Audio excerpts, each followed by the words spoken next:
Halo teman-teman yang berbahagia, berjumpa kembali dengan saya Dr. Andri, spesialis kedokteran jiwa dari Rumah Sakit EMC Alam Sutera Tangerang.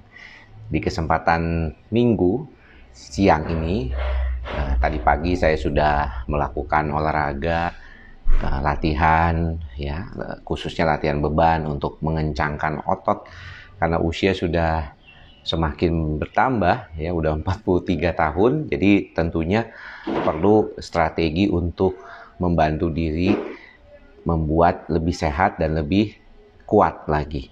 Nah, salah satunya yang sering dilupakan adalah latihan otot, ya, karena kebanyakan dari kita kan lebih banyak latihan kardio gitu sebenarnya. Nah, mengapa saya membuka dengan latihan, artinya dengan bagaimana saya membuka hari ini, yaitu karena saya juga ingin membahas tentang bagaimana latihan pikiran ini menjadi penting, ya. Seri kali ini kita akan membahas tentang bagaimana sebenarnya latihan pikiran ini merupakan modal utama membuat kita jauh lebih baik nantinya dibandingkan hanya dengan menggunakan obat-obatan saja. Teman-teman pasti sudah memahami ini, ya, karena saya sudah sering kali berbicara tentang hal ini di teman-teman semua, di berbagai video yang pernah saya unggah di YouTube channel saya ini. Tapi yang paling saya ingin tekankan di sini adalah praktikalnya, ya, caranya nih, ya, awal pertamanya seperti apa yang mungkin bisa kita lakukan.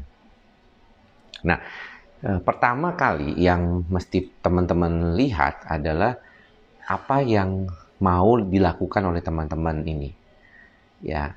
Dan saya suka bilang juga sama pasien, kita tuh sebagai pasien yang mengalami gangguan cemas mesti menyadari dulu bahwa keadaan gangguan cemas ini memang dipengaruhi oleh proses yang sudah lama, ya, bahkan jauh sebelum gejala pertama itu muncul.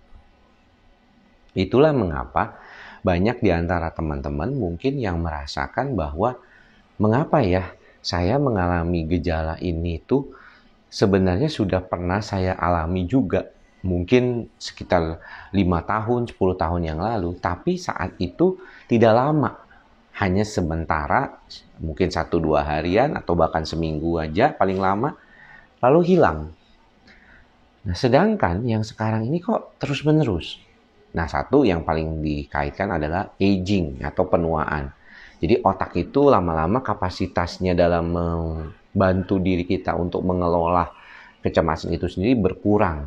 Satu. Yang kedua, bisa jadi karena bebannya makin bertambah. Hidup kita makin kompleks gitu, ya. Tapi kadang-kadang nggak juga. Ya, sebabnya kenapa? Sekarang pasien cemas makin muda. Umur 20-an, 21, itu sudah mulai ada gejala-gejala kecemasan yang mana saya sering kali ketemu dengan pasien seperti ini, ya, pasien cemas itu dulu tuh di usia 30-an ke atas. Sekarang sudah jauh lebih muda. Nah, karena kita tahu bahwa kondisi ini sebenarnya sudah berlangsung lama, bukan ya dari kondisi yang baru saja, maka kita mesti tahu nih sebenarnya nih dari kondisi kehidupan kita ini apa yang menyebabkan itu terjadi. Ya, ini suka sering lupa nih teman-teman, ya. Kalau kita bilang mencoba untuk breakdown dulu gitu. Sebenarnya apa sih yang membuat tuh dalam kondisi sekarang itu saya itu ada stresor, ya.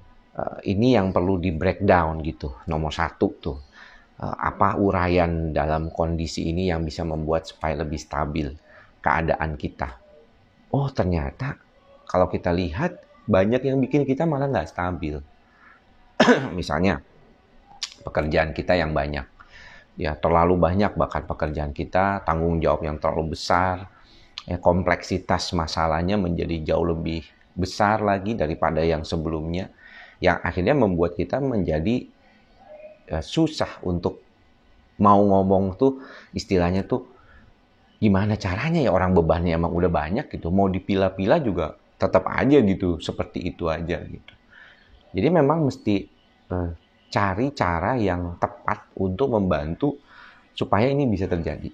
Karena kalau teman-teman itu tidak mendapatkan cara yang tepat untuk membantu diri sendiri melewati hal itu, maka ya cemasnya akan terus ada ya. Makanya nggak heran tuh banyak yang suka bilang, kok saya ini nggak baik-baik ya, kondisi gejala cemas saya. Baik kalau makan obat, nanti lepas obat 2 bulan balik lagi gitu gejalanya. Ya memang karena sumbernya atau stresornya itu masih ada sih. Ya nggak bisa dipilah gitu ya, nggak bisa dimodify atau dimodifikasi. Ya problemnya itu masih ada. Yang kedua, kadang-kadang yang terjadi adalah kita hanya fokus sama obat aja gitu. Kita nggak melakukan hal yang berkaitan dengan olah pikir kita sendiri. Padahal sangat sulit tuh olah pikir itu daripada misalnya makan obat. Waktu saya mulai ada pandemik tahun 2020 ya, di bulan Maret itu saya ingat sekali, saya mulai memutuskan untuk latihan beban. Karena saya baca penelitian di salah satu jurnal dari Inggris bahwa orang yang punya massa otot lebih banyak itu jauh lebih jarang mengalami COVID daripada yang tidak gitu ya. Ya tentunya banyak faktor ya, akumulasi dari COVID itu sendiri. Jadi kalau kita nggak pakai masker atau terlalu jauh jaraknya berdekatan terus ya sama orang-orang yang kena COVID, ya tetap aja bisa aja kemungkinan itu besar. Tapi kalaupun kena, reaksi peradangan di tubuhnya itu berkurang karena kondisi di dalam tubuh ini sudah cukup oke gitu ya untuk memproses kondisi antibodi antigen yang datang masuk gitu. Nah, itu saja perlu waktu tuh ya, pelan-pelan ya belajar teknik yang benar ya. Posting kadang-kadang di Instagram dan ternyata kadang-kadang diprotes sama teman-teman yang udah biasa nge-gym, katanya, "Dok, salah, Dok. Itu tekniknya salah," gitu. Jadi dibenerin lagi gitu ya. Dan ini terus terjadi menurut saya ya, satu proses yang membuat saya jadinya akhirnya makin ngerti. Dan ini juga harusnya terjadi pada teman-teman ketika belajar tentang bagaimana proses pikiran itu berubah. Tidak mudah. Ya, saya sering menghadapi situasi seperti ini, bahkan keluarga sendiri misalnya. Kalau kita sudah terbiasa dengan pegangan kita atau habit kita, ya kebiasaan kita bertahun-tahun, maka untuk mengubah kebiasaan itu agak sulit. Kebiasaan ini termasuk dalam cara berpikir, berperilaku, dan berperasaan juga. Karena perasaan atau emotion itu lahirnya dari pikiran juga.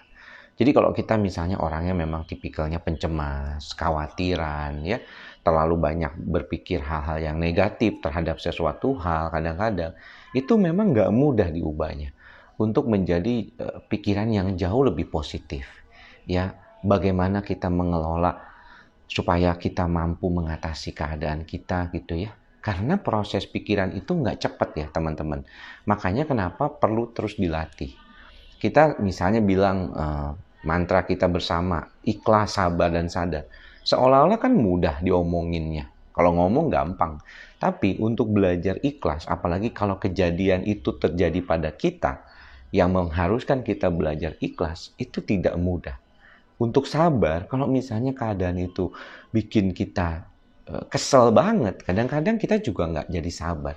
Sehingga bukan berarti kita nggak melakukan, tapi kita sadar ya kalau itu tidak terjadi secara mudah. Sehingga kalau misalnya ada hal yang bikin kita kesel, kita sadari gitu ya. Oh iya, baik, ini memang bikin kita kesel. Tapi jangan sampai kesel ini berlama-lama ada di dalam diri kita. Latihan seperti ini memang pertama harus diniatkan.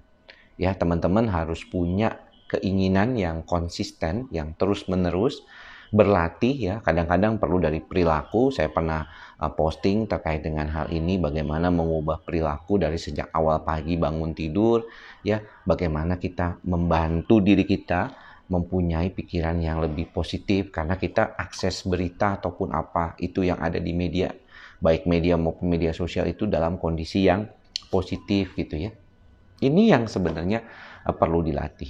Dan sebenarnya kita yang punya pegangan. Bukan siapa-siapa, bukan teman kita, bukan orang tua kita, bukan juga dokter yang merawat kita gitu ya. kita sendiri yang mesti punya kemampuan untuk dalam memproses pikiran-pikiran kita sendiri. Jadi teman-teman nggak usah khawatir ya, kalau sekarang ini kondisinya memang belum stabil, tetapkan langkah, ya, pengobatan tetap dijalankan, tapi terapi pikiran ini juga penting. Karena inilah yang menjadi backbone atau menjadi tulang punggung agar teman-teman menjadi jauh lebih baik lagi ke depannya. Saya sudah pengalaman di bidang pengobatan ya, dan saya tahu banget pengobatan itu bisa membantu segera proses perbaikan di otak kita. Namun kalau misalnya sistem saraf pusat kita itu masih terus digedor-gedor oleh persepsi negatif yang kita buat sendiri tanpa sadar sebenarnya, maka itu akan bolak-balik seperti itu yang membuat kita jadinya makin tambah nggak nyaman atau gejalanya membaik tapi nanti berulang kembali. Jadi mulai sekarang teman-teman ya, tolong di komentar nantinya isi dengan apa yang teman-teman sudah lakukan untuk belajar mengatasi pikiran negatif, membuat pikiran persepsi positif menjadi kebiasaan yang baru. Oke? Jadi demikian apa yang bisa saya sampaikan. Semoga teman-teman mendapatkan manfaat dari apa yang kita bicarakan kali ini. Jangan lupa mantra kita bersama, ikhlas, sabar, dan sadar. Dan sampai bertemu lagi di lain kesempatan. Semoga semua makhluk berbahagia. Salam sehat jiwa. Bye-bye.